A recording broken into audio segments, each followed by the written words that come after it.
یا رسول اللہ رفعت آپ نے پائی کہ بس، یا رسول اللہ رفعت الحمدللہ وحدہ والصلاة والسلام علی من لا نبی بعدہ، اما بعد فاعوذ باللہ من الشیطان الرجیم، بسم اللہ الرحمن الرحیم۔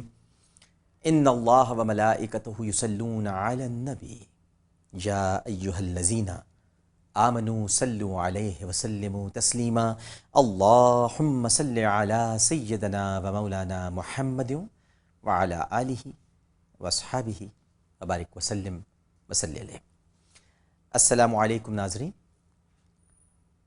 اجداد میرے رسول صلی اللہ علیہ وآلہ وسلم کے ربیع الاول کی اس خصوصی ٹرانسمیشن میں خصوصی پروگرام کے ساتھ جیو ٹیلی ویژن نیٹ ورک پر عامر لیاقت حسین حاضر خدمت ہے۔ ناظرین محترم، گزشتہ پروگرام میں جو کہ آپ نے کل ملاحظہ فرمایا، ہم نے حضرت عبد المطلب سے اپنی گفتگو کے آج آغاز کا وعدہ کیا تھا، اور الحمدللہ اللہ کا بڑا کرم ہے کہ آج اس سلسلے کا جو آپ نواں پروگرام دیکھنے جا رہے ہیں، اس کا آغاز ہو رہا ہے سیدنا عبد المطلب بن ہاشم۔ ناظرین محترم، سیدنا ہاشم تجارت کے لیے شام جا رہے تھے کہ راستے میں ان کا گزر یثرب کی بستی سے ہوا۔ تاریخی حوالوں کے مطابق آپ سے بات کر رہا ہوں، ورنہ اب اسے یثرب کہنا نہیں چاہیے، اب اسے کہنا تو مدینہ منورہ ہی چاہیے، کیونکہ نبی کریم صلی اللہ علیہ وآلہ وسلم نے یثرب کہنے سے منع فرمایا ہے۔ لہٰذا سرکار سے معافی مانگتے ہوئے، میں چونکہ آپ کو بتانا چاہ رہا ہوں تاریخی حوالے، اس لیے میں نے یثرب کا لفظ استعمال کیا۔ اللہ اور اس کا رسول مجھے معاف کرے، میں صرف سمجھانے کے لیے یثرب کا لفظ استعمال کر رہا ہوں۔ تو ان کا گزر یثرب کی بستی سے ہوا۔ عمر بن لبید الخزرجی جو خانوادہ بنی نجار کے سردار تھے، ان کے ہاں چند روز کے لیے ٹھہر گئے۔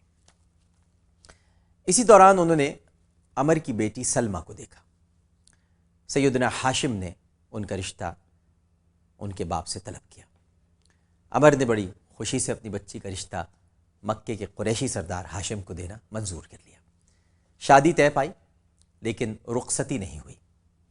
البتہ انہوں نے یہ شرط لگائی کہ جب اس کی بیٹی کے ہاں اولاد پیدا ہونے کا وقت آئے گا تو وہ بچہ اپنے میکے میں جنم دے گی۔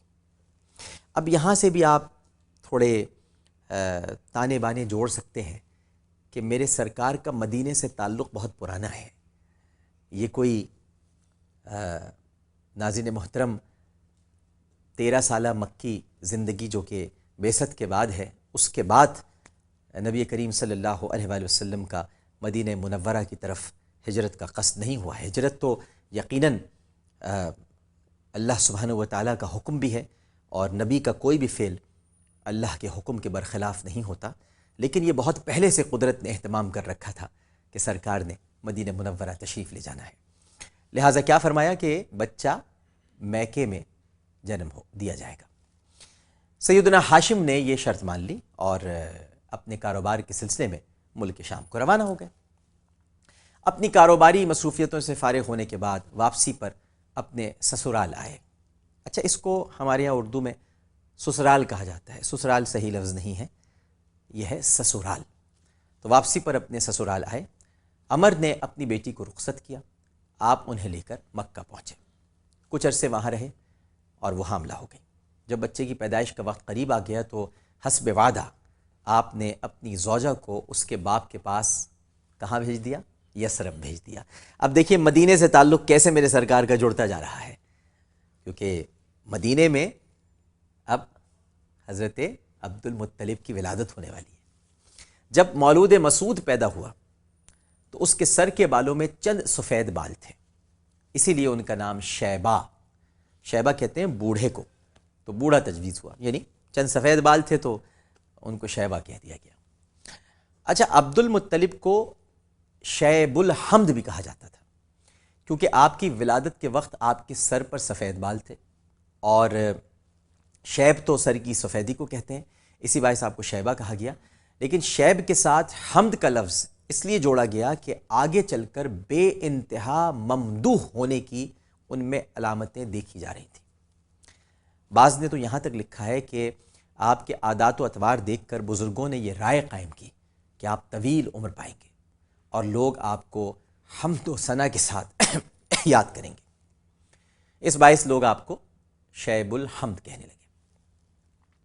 عبد المطلب کے والد ہی کی طرح ناظرین محترم ان کی والدہ بھی، جن کا نام اگر آپ کو یاد ہو تو سلمہ تھا، وہ شرافت و عظمت میں انتہائی بلندی کی مالک تھی، اور آپ کے والد سیدنا ہاشم جب ایک تجارتی کارواں کے ہمراہ شام گئے تو یہی وہ جگہ تھی اور یہی وہ مقام تھا جہاں آپ نے داعی اجل کو لبیک کہا اور وہاں آپ کا انتقال ہو گیا۔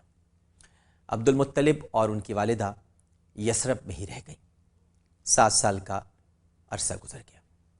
اتفاقاً بنو حارث بن عبد مناف کا ایک آدمی یثرب سے گزرا تو اس نے وہاں کمسن بچوں کو نشانہ بازی کرتے دیکھا۔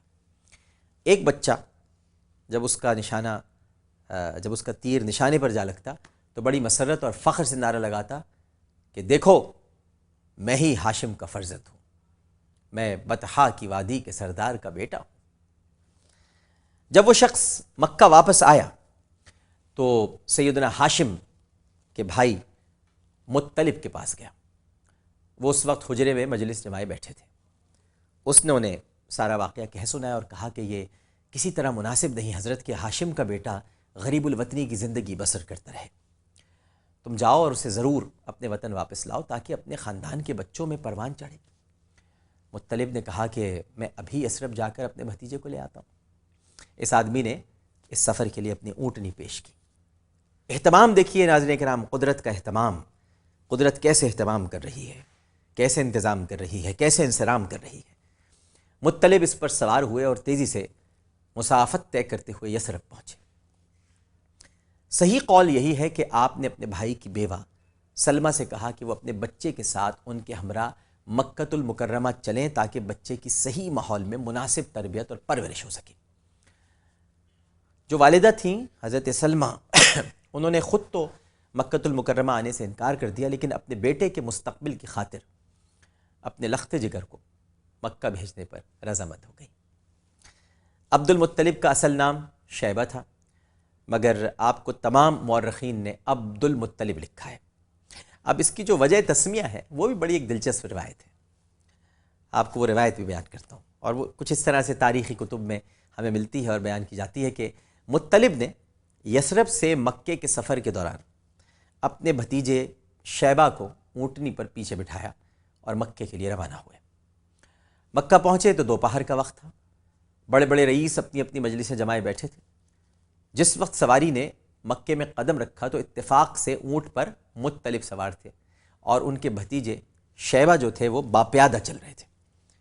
اب ایک منچلے نے جب یہ منظر دیکھا تو اس نے ایک پھپتی کسی کہ دیکھو مطلب نے غلام خریدا ہے، کیونکہ عربی زبان میں عبد سے مراد غلام بھی، جیسے ہم سب عبد ہیں نا اللہ کے، عبد تو وہ معبود ہے، ہم عبد ہیں، تو بنیادی طور پر ہم سب اپنے رب کے غلام ہیں اور حقیقی غلام ہیں۔